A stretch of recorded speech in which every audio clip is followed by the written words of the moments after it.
सभी प्यारे बच्चों को राधे राधे।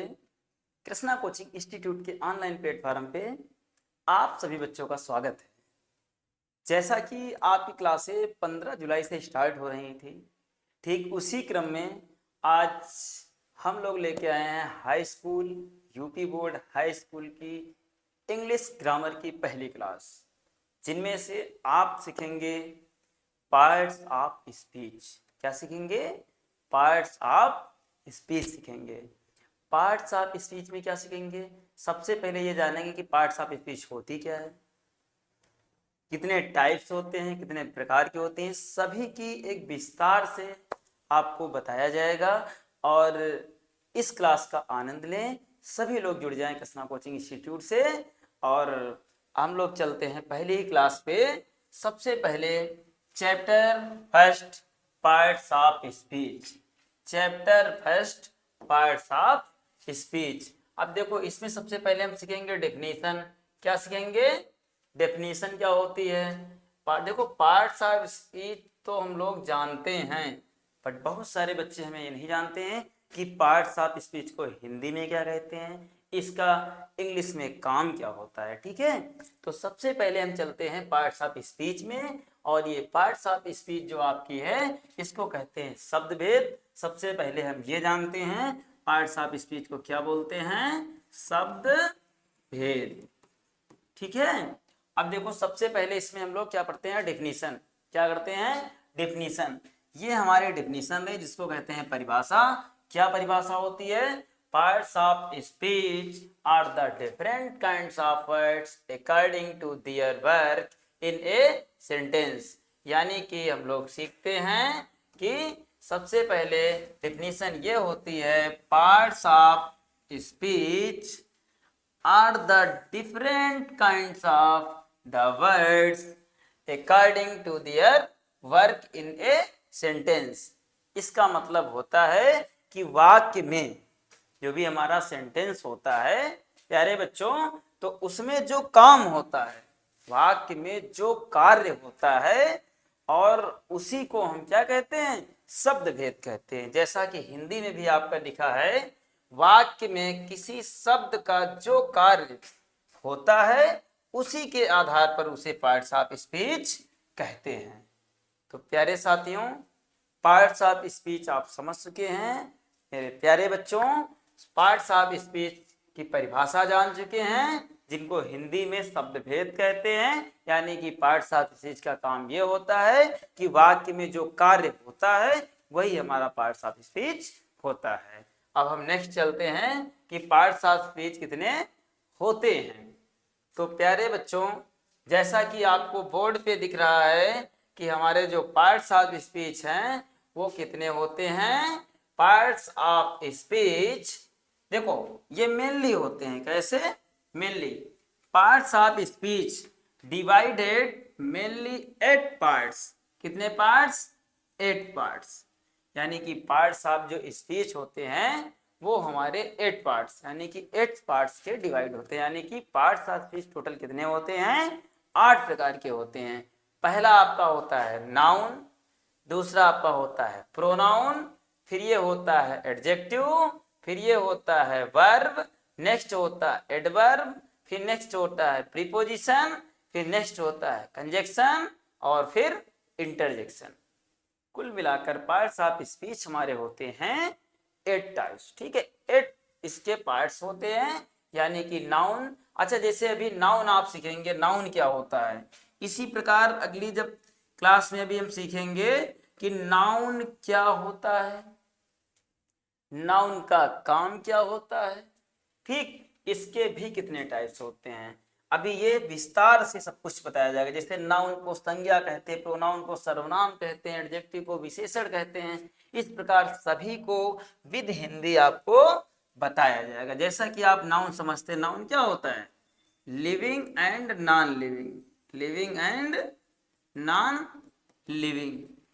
अब हमारा देखो, लिविंग एंड नॉन लिविंग का मतलब ये होता है कि संज्ञा हमारी कैसी होती है, संज्ञा हमारी दो चीजों पे निर्भर होती है, या तो सजीव होगी या फिर क्या होगी, निर्जीव होगी।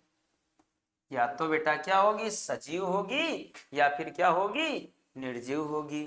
ठीक है, तो इस प्रकार हम सीख चुके हैं कि पार्ट्स ऑफ स्पीच कितने होते हैं।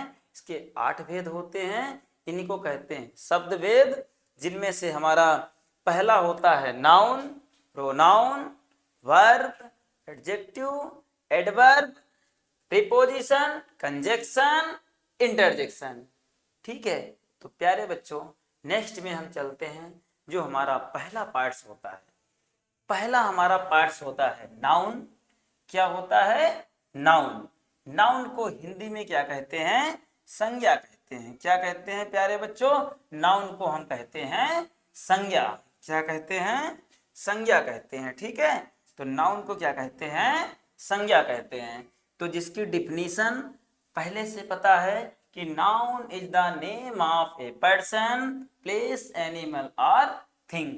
यानी कि हिंदी में कहते हैं किसी व्यक्ति, स्थान, वस्तु या भाव के नाम को संज्ञा कहते हैं। अभी अभी आपने सीखा है कि नाउन हमारा 2 चीजों पे डिपेंड होता है। नाउन या तो हमारा क्या होगा, लिविंग होगा, या फिर हमारा क्या होगा, नॉन लिविंग होगा, नॉन लिविंग। इसका मतलब या तो हमारी संज्ञा सजीव होगी या फिर हमारी संज्ञा क्या होगी, निर्जीव होगी। ठीक है, अभी नाउन को हम संज्ञा बोलते हैं। क्या बोलते हैं, संज्ञा। अगर ठीक 60 शब्दों में बोला जाए तो नाउन को हम एक शॉर्ट डिफिनीशन के तौर पे और लिख सकते हैं नोट में। जैसे कोई पूछे तो आप बता सकते हैं नाउन इज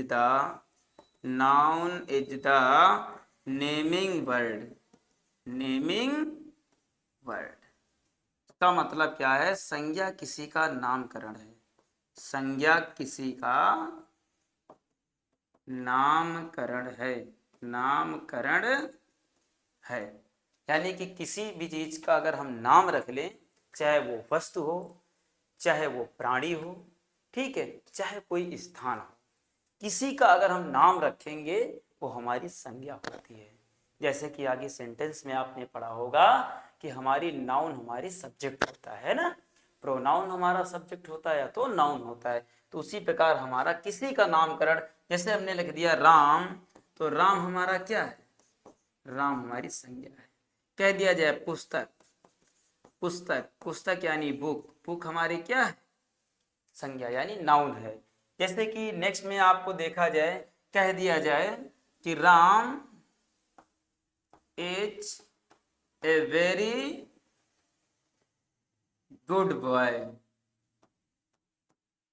बहुत ही अच्छा लड़का है। राम बहुत ही अच्छा लड़का है, तो ये क्या है, नाउन है।